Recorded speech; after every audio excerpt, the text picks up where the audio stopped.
Any other countries you have your eye on? Like who is number two to the Philippines, would you Well, say? so what's Yeah. interesting, yeah, what's interesting, what I've found is like there are certain countries that are good for certain things. So believe it or not, That makes sense.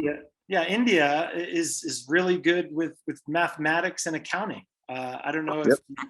you've heard that. So like Yep. even a lot of accounting firms, they will delegate like spreadsheets, and I guess you're in that world of CFO, whatever Yeah. people do, with all this. And for some reason, that's where I guess the majority of that kind of work happens. When you get to really complex, like building online software and websites and that sort of thing, they become like really technologically advanced. Eastern Europe, I hear, is a Hmm. really good place. Again, for whatever reason, these are just like the skill sets that kind of advance through that, where they're not very sociable. You don't want them doing your customer service. They may come off even as like standoffish or rude, but they're just like programmers out there. So from like Georgia, Albania, these Eastern European countries. And Yeah, a then lot of it's culture based, right? I mean, so if the culture really values like service, relationships, things like that, that's one. If it really values, money, that could be another. If it really values technical acts like science and math and being academically strong, that could totally be another area, right? that's really what it comes down to. And if you think about it, if you've ever gone on like a cruise, or even a lot of these like high end hotels, they always have Filipino staff. The staff on a cruise, like Huh. almost 100%, they're always Filipinos because they're just so happy and friendly. Okay, front desk workers, they're usually Filipinos. And now you add that in with the capabilities of doing online marketing type work, and the other kinds of work that complement, marketing, such as videos and websites and graphics and things of that nature. I have found that's been a really good combination for us, and a lot of clients tend to agree with that. That's interesting. I find a lot of that too in like an area of like Latin America or something. I've been, found that there's a lot of that as well. They're friendly and things like that. So, but they haven't seemed to really been utilized nearly as much, and they're closer to America. I Yeah, mean, no, so what's yeah, yeah, it's definitely true. I'm down here in Colombia right now, and I have a few friends that they don't do virtual assistant work, but they have some call centers down here. okay?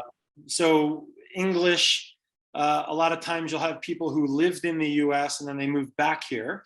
So they're looking for a job. They speak perfect English. So again, they're making significantly less here than they would in the U.S. So they can work for a U.S. company, doing phone support, customer service, that type of thing, and they're doing quality work. I even looked at Venezuela, which is right next door to Colombia, where I am right now, and they've had a lot of issues over the last 15 years, and their average wage is like $30 an hour, $30 a month, Yeah, working yeah. 40 hours a week. It's pretty crazy.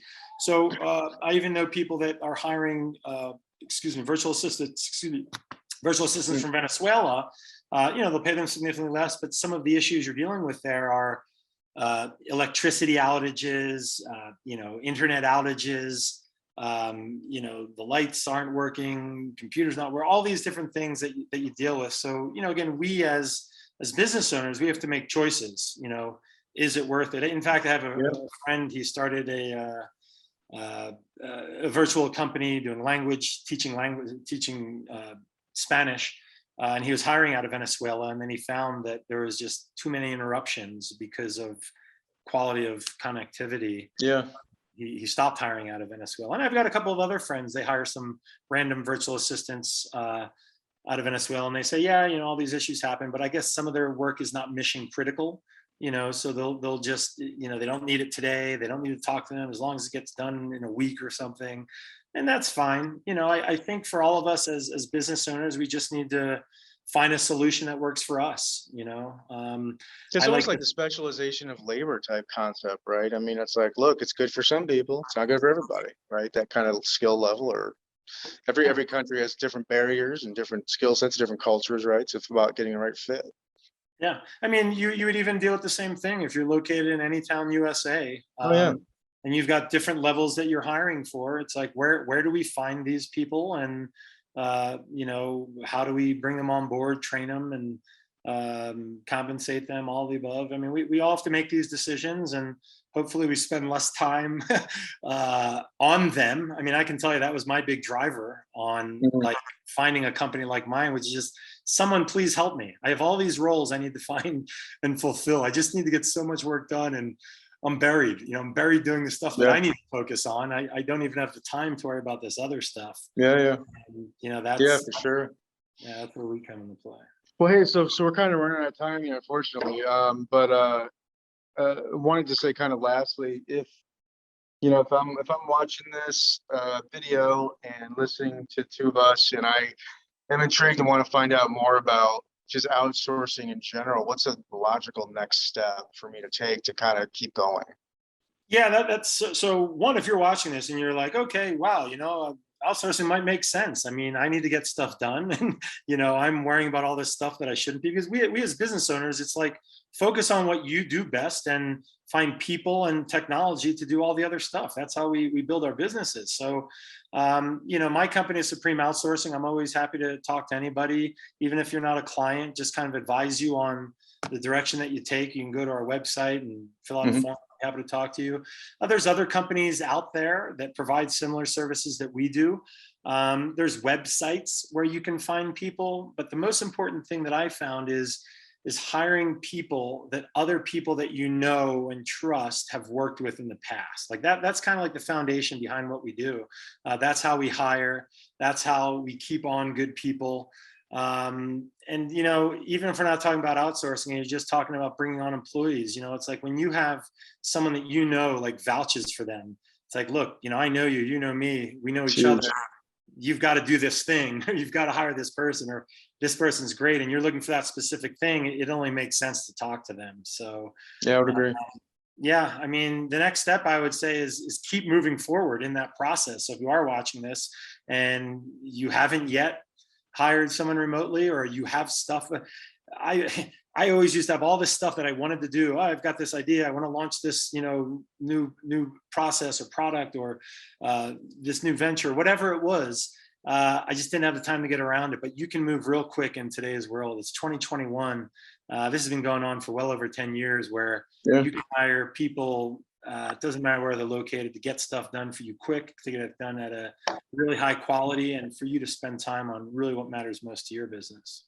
Yeah, and I would say too, I mean, just because I had gone, kind of through the process, kind of fairly recently, and of course I can see it from a different perspective than you, but if you have a job that you're looking to fill right now, or if you have a job you'd like to fill, go through, you don't have to just do outsourcing versus another one. You can combine them. You can say, hey, look, okay, I'm going to put to the test what you guys are saying on this, and I'm going to interview people from here and from outsourcing without bias, and I'm going to hire the best person, or see who the best person is.